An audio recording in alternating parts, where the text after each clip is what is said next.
start over. Oh, okay. Now we got it. All right. I'll ask John to start again. Director Reiner, could you give us a brief overview again for Representative Gardner, please?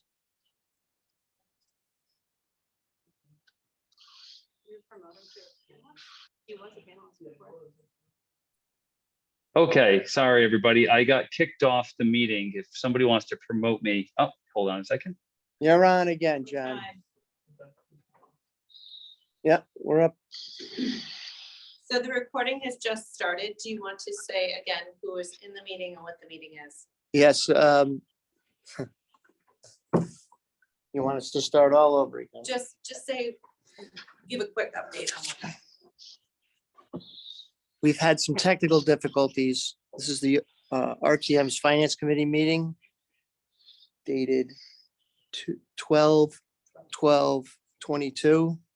It has to do with the resolution approving a grant, I believe. It's a community investment application that we're going through right at the moment. Yep, that I know. Okay, Director Reiner, do you have the paperwork in front of you, Representative Gardner? Yes, I do. Okay, so you understand what we're up to. Okay, I'm gonna let Director Reiner go forward with his brief synopsis of what the money is going to be used for, okay? Okay. Okay, John, one more time, please. Okay, take you. two. So Thank John Reiner. Oh, it's all right. We're all working through this still. John Reiner, Director of Planning and Development. So basically, the Community Investment Fund is a Department of Economic and Community Development grant. They have a number of substantial grants out right now. And this is one of those, as we've explained to the council, kind of a once in a lifetime opportunity. They are moving forward with, I can't remember if it was 8 or 9 different grant rounds that they're doing. This is round number 2. Each round, they're going to be issuing somewhere in the ballpark of about $100 million for projects that will be transformational for the community. I can't stress that enough. We kept saying that with the council. Transformational projects, not something that is building a new ball field, upgrading it in an existing facility, or paving new roads. This is something that's going to make a real difference within a community. A lot of the focus was on economic and community development, the creation of housing and affordable housing, and again, driving reinvestment within areas within a municipality. Most of the municipalities that are eligible for this are actually just the distressed communities in the state. So we are one of, I believe, 54 distressed communities. So again, approximately 30% of the communities in the state of Connecticut are eligible. Other nonprofits are also eligible to apply. So there's 2 projects that we're going for within this round 2 grant. We do plan on submitting applications in later rounds 3 through 8+. And the 2 that we are working on are both Groton Heights and the Pleasant Valley School. I'll talk about both of those projects a little bit more in detail. And then we're also partnering with Thames Valley Communication, TVCCA, on a facility that they're looking to rebuild. They will be the lead on their own grant application, but we'll be assisting them in the development of that grant. They will do better from a scoring perspective if they apply on their own. So the 2 projects that we, the town, are going to be applying for, seeking up to $6 million in this grant, in this round, without any necessarily town matching funds. We don't have to bring any town money to the table. But these 2 projects, one, the Pleasant Valley School, that is a property that has gone through the entirety of the public disposal process. I think the town council is still trying to figure out, all right, how do they, at the end, dispose of that property? They'll probably end up doing some type of a new RFP process in the future. But of all the proposals that we saw for that property, and based on the zoning, the best future use of that is multifamily residential. And we're proposing to apply for funding to abate, clean up, and demolish the building and clear the whole site and have it ready and prepped for development. That's going to be somewhere in the $3 to $4 million range for that demolition project based upon our initial estimates. once it's demolished, we would probably be applying for additional funds, pre-development and development funds from a future CIF Community Investment Fund round for the development of that property. Again, looking to do some public and community outreach to understand a little bit more about the community need for that area. As we were going through that process initially for Pleasant Valley, we definitely heard that there was a desire and need for some play fields, really playground areas for people within the area, and some other amenities. So that's something that we would work into any future RFP type process, as well as a minimum amount of affordable housing being a requirement. But that's something to be dealt with in the future. Again, we're just, as part of the Community Investment Fund, we're just going to be applying for money to demolish and do any of the environmental cleanup and abatement on the property. For Groton Heights School, we're going to be looking for somewhere in the ballpark of about $2 million so that we can continue our partnership with the company Thayer Mahan, who was the firm that basically won the RFP process on that property for the abatement and cleanup of that property. Their initial estimates that they had gotten from some outside contractors, that is falling somewhere in the $2 million range to clean up that site, secure it, waterproof it, and do some of the improvements on there. So those are the two applications that we're looking for, both of town properties that would be redeveloped in the future. Happy to go into more detail. I know we've been talking about Pleasant Valley a bit over the years, as well as Groton Heights, but happy to talk about the grant. And I think in the future, the town is still, the council and others will still be getting a bite at the apple on both Pleasant Valley and Groton Heights in different ways. Okay, thank you. Do we have any questions for Director Reiner? Yeah, I have some questions, Sean. Okay, Representative Gardner, go right ahead. Can you hear him, Okay. John? All right. Yes, so these I ones can are- hear you just fine. Can you hear me? Yes, I can hear you just fine. Okay.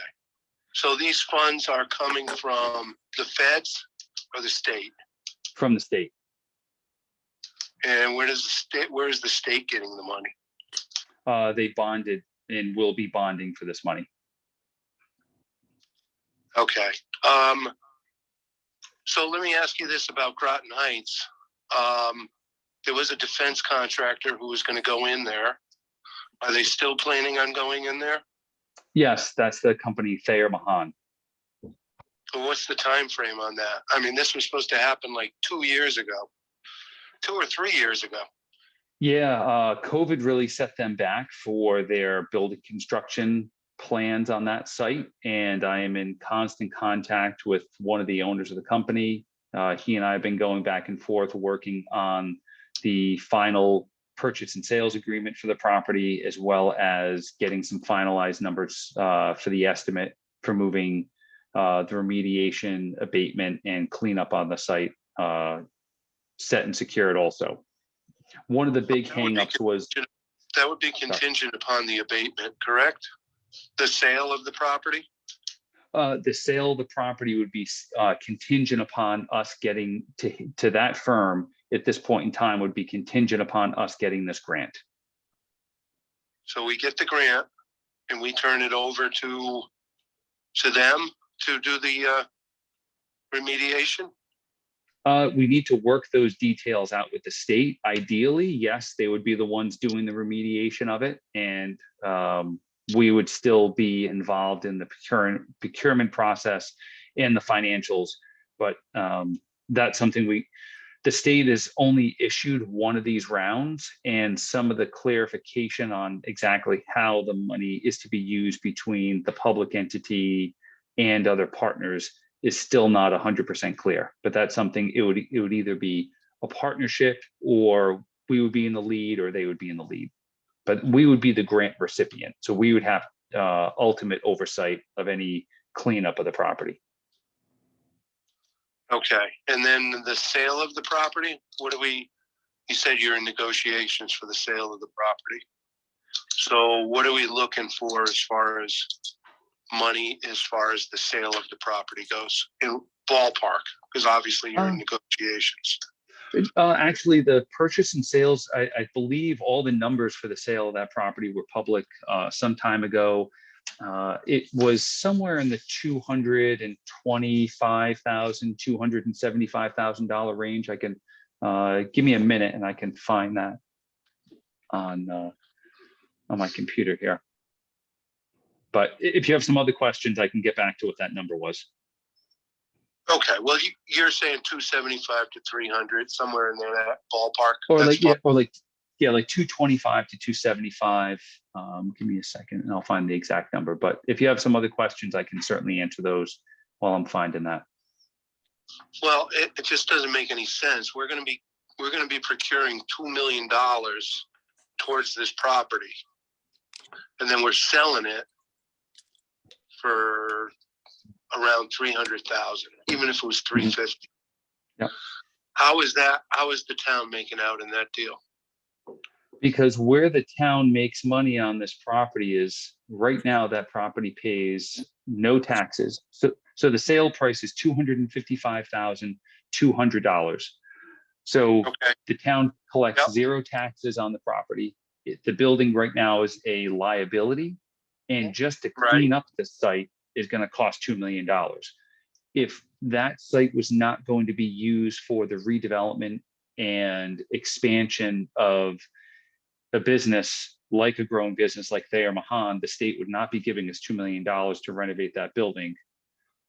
And that would be on us. And we'd probably see the building continue to fall into disrepair, and it would probably get demolished at some point in time, as opposed to them taking it, restoring a historic structure that's in a really nice neighborhood, adding to our employment base, which, you know, we've always wanted to diversify our employment base a little bit because we've been so reliant on some bigger employers, and the future tax dollars that we'd be getting from the property would be substantial. do we know ballpark what the annual taxes they would pay on this property once they've actually moved into the site? Yes, I don't have those estimates right in front of me. I know we've given those to the RTM in the past. We've given some ballpark numbers. I can do a quick search on things, but I don't want to misspeak on that. You know what? You know what? If you could forward me that at some point, Okay. or send it to the town clerk and she'll get it to me. Well, no, I'll try to have it for Wednesday. That's great. Oh, okay. Oh, that would be fantastic. Thank you. Do you have any more questions, Representative Gardner? No, I'm all set. Thank Okay, you. great. Anyone else have any questions here? I Representative do have Chase. a, oh, go Hold ahead. on, Representative Chase, and then I'll let you go, Representative Scott, okay? Okay. Thank you. Okay, So I understand that our federal taxes are gonna pay for this. Is there any town taxes that will go pay for any of this, even Pleasant Valley? So these are going to be state taxes. This is state of Connecticut funding. Oh, This is state, not that's right. federal funding. Right. Sorry, yes. So it's just state taxes. Correct. And at this point in time, there are no plans to match any funding with this from town dollars. Right. I know no matching is required, but they do take into consideration other funding sources when they're evaluating these applications. Yeah. Well, you know, and I guess you could say in a sense, a little bit of the match is the value of the land, that we are just taking this land and putting it up for redevelopment, as opposed to having it remain as vacant, unoccupied schools. But the fact that we're putting both of these out there as, you know, Pleasant Valley, future multifamily, to be determined by the town council, how they want to issue an RFP, and then Groton Heights, which would be, you know, future home for Thayer Mahan. And so the TVCCA site, is that site itself owned by the town? That is, the site is owned by the town. The town has leased it to TVCCA for some time. That is not an application that we are applying for. That's something that they're applying for. Yep, I understand that. So, but they will own the buildings, but we own the land, correct? I believe for TVCCA, Yes. that is what I believe is going to be the plan. So that's not really on tonight's agenda too much. I don't want to just stir up course too much, but because we're talking about our community investment fund applications, I did want to let people know that TVCCA was applying on their own, but really what's before the RTM, the Finance Committee tonight is the town's 2 applications for Groton Heights and Pleasant Valley. So. Okay. Thank you. I haven't been involved in the lease agreement between TVCCA and the town. So I think if you have questions on that, I would suggest reaching out to John Burt, the town manager. All right, thank you. You're welcome. Just a question, an aside question. Since they have about 6 more rounds of this, is the town going to take advantage of that? Do you know at this point? For our town? Yes. We have some other ideas and things we bounced off the council initially. And as time goes on, so these will be coming out approximately every 6 months. We do plan on applying in as many rounds as we possibly can for as many eligible projects in the town as we can. Great, thank you. You're welcome. Actually, Okay. and one of the things for future is we are in discussions with the city for a future round, focusing on Thames and some other areas in the city, but that's something, hopefully we'll have more to report to you on that in 3 or 4 months. Okay, how about sidewalks and things like that throughout the town? Have you thought about that? We have, but that's again, getting back to those transformational projects. They're looking for something that is going to be really groundbreaking and changing and meet a large community need. And although I'm sure we could improve and add a lot more sidewalks in town, I don't think we'd get funding for that. It has to be associated with something else. Capital improvements, one of them is pedestrian safety, so I would think that would be a sidewalk. Yes, but they're looking for a much bigger component. So whether it was not just sidewalks, but complete streets, again, something that would be transformational. So redoing an entire corridor. Again, those are things that we will be looking at in the future for future rounds. All right, thank you. You're welcome. Representative Scott. Thank you. Shame on us for allowing the Groton Heights building to become in such derelict shape that we have to spend $2 million to clean it up. When I served on the council going on 20 years ago, we created a reuse committee whose report I think is collecting dust somewhere in somebody's office on this whole thing. I guess I feel like we're giving this property away in some respects. If we're going to sell it for $255,000, and then we're going to get a grant for $2 million to clean it up. Is there anything we can do as part of this resolution that would prevent the final owner from coming back to us at a later date and asking for a tax abatement? I don't think that there's anything we could do as part of the community investment fund regarding a future tax abatement. I think that's something I would, if you feel strongly about that, I would encourage you to talk to council members about it. I don't think a tax abatement was on the table for this property. That's something we usually shy away from. Now, if businesses are located within the enterprise zone, there's certain things that they automatically get. And that's not the enterprise zone? I don't recall if it is or if it is not. I can, I'll let you know about that on Wednesday. Okay. I have a creepy feeling it might be. I feel like we're giving away the farm here on this property. All right, that's the only question I have. Thank you. Thank you, Representative Scott. Representative Jacome, any questions for Director Reiner? Just one question, Director Reiner. So I know Representative Chase mentioned about the sidewalks, but for example, it has to be, you said, a transformational project, but it has to, I think I read here, it has to be at least a minimum of 250K. Yeah. Yes. To be considered. Okay. And I would just urge, so that clarifies, but I would also urge, continuing to do applying for all the rounds. I wouldn't say it would hurt at all. So that's it. Thank you.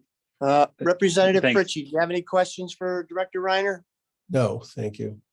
I'm good. Okay, I just have one statement to make, John, and you pretty much discussed everything wholly for us. So we can take a vote here. John, what do we spend on liability insurance if we did nothing? Any idea? I mean, we understand the abatement process and what we're applying for this grant. And that the $2 million cleanup, that's a firm number. You believe that's to be a firm number? And Yeah, I think that's a pretty firm number. Rich Hine, one of the owners at Thayer Mahan, is getting back to me with real updated numbers on that, but I think it's going to be right around in that ballpark. It could be a little bit more, it could be a little bit less, but that's kind yeah, of our so we're estimate at right in this the point. ballpark. My Yes. question is what happens to those funds if we don't use it all, if it's not 2 million? I think we would work with the state to either see if there's some other improvements we could do on the property that would be beneficial for that end use, or we would return it back to the state. Okay, And what great. if it's not enough? And yeah, if it's not enough, where would we get the grant? Well, where would we make up the difference, John? I guess is what else. Then that would be on Thayer Mahan. Perfect. That's what I thought, but I mean, I gotta ask these questions because I just, when I understand commercial transactions and what you're going through and how we don't have a purchase and sales agreement, because that's, I'm a real estate agent, so we'll know more as we go through that whole process. But you're basically telling us if we don't get the grant, they may walk away from the project, correct? Yeah, because we had originally received a state of Connecticut DECD brownfields grant for, it was a few $100,000. And I think it was initially 150 and we got it pushed up to 250 because initially we thought the amount of work required for the cleanup was not nearly as extensive as it is. And once Thayer Mahan had some contractors go through there and saw what the number was, that really made them take a big step back and say, all right, we need to reevaluate this. We want the building, but what else is out there? And that was in the midst of COVID happening. And we've been trying to get them to move forward on this. And we know that they want the property. We've been slowly moving it forward, but it's just been tough with that kind of a number overhanging. And we saw the opportunity with this grant. We thought this is the perfect opportunity. So the last question I have, and then we're going to let you go, unless Moderator Rusk has a question for you, John. With Pleasant Valley School, do we have a RFP out again for this property now? No, And we how do would not. we handle that money? Now, if we get that grant for that project, we're not going to move forward until we have a developer for that, correct? We could move. I think we'll have to look at the deadlines for how quickly the state wants the money spent. But yeah, I think there are really there's probably a number of different ways we could go. One, we could demolish the building, do all the environmental abatement, get it all cleaned up and ready to go while the town council is preparing an RFP and getting that out on the street. Or we could let the development community know that we have X million dollars ready for the demolition and cleanup through this state grant and bid on the property, and it'll go to the best use that meets the community needs, et cetera, however the council and whoever their partners are decide to put together that request for proposals. Okay, great. Appreciate your time. Thank you very much. Jill has one question or more than one. So quick question. So if we get this grant for the $2 million, how soon do you anticipate the sale of the school going through to Thayer Mahan? So we will not hear on the success or non-success of this grant until approximately July of 2023. And right now we are working on finalizing the kind of final language for that purchase and sales agreement, but we want the sale to happen in 2023. So if and that's we going do to be not- in the purchase and sales agreement. if we do not receive this grant, the sale will not happen, correct? Or at It's not least- 100%. It's not 100% that it won't happen, but the way the purchase and sales agreement is drafted up right now, it is contingent upon us receiving this grant. Mhm. they could still decide to move forward because they really like the location, they really like the building, but I think it's just a little bit harder of a pill for them to swallow at this point in time. Okay. Second question is regarding Pleasant Valley. Thank you for acknowledging the fact that we need playgrounds in that neighborhood. I know that's been discussed quite often. Is there any discussion on if we get this grant, leveling the building, having open space there until a sale goes through, but then potentially keeping back some of the property so that the city or the town could have a park there that is not contingent upon somebody else allowing it to stay? Yeah, I think we haven't gotten to that level of detail, but one of the things that the town council can do and require in any RFP is identify, the neighborhood needs a playground, park of X size or X need. We want to see what you developers are going to propose to us and build for us for free as part of your development project. There's a number of different ways of approaching that, and I think that's something that can get ironed out once we get the grant and how the council wants to move forward on the RFP process. Thank you. Those are my questions. We have one last question, John. Representative Colm wants to ask you one more question. So Director Reiner, so I'm just interested with the matching funds, for example, obviously ARPA counts as, you could just create some sort of leverage, I guess, here in the application process. Now, if that were something you guys were to consider, would that still come before the RTM or the council? I'm sorry, I'm not quite understanding the question. No, I'm just saying, Oh, can you hear me now? Yeah, no, I can hear you perfectly. I guess I didn't quite understand the question. So there are no matching funds for this. We do need to show, some estimates of what we expect private investment to be on these properties. And that's something that we'll include in the application. But I do not expect any actual town matching dollars on either of these two grant applications. In future rounds, we can talk about some of the investments that we have made and will continue to make with our ARPA funding. Also, there might be some confusion. There was another grant that we had applied for, a Department of Economic and Community Development Challenge grant. And that one, there was no requirement of matching funds, but we did talk about all of the ARPA funding that we were leveraging in the Pequannock Bridge area. Different grant, not for tonight's discussion, but if you had heard us talking about leveraging ARPA money for a DECD grant, that might be what you're thinking about.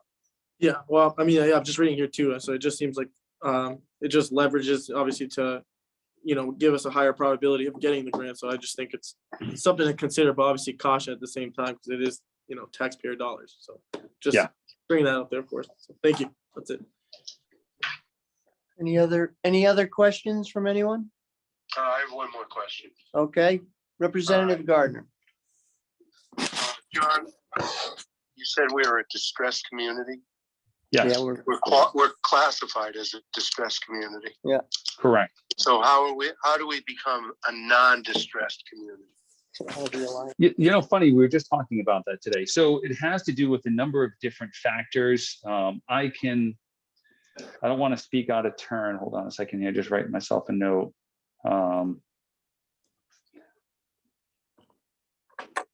Of distressed community designation criteria.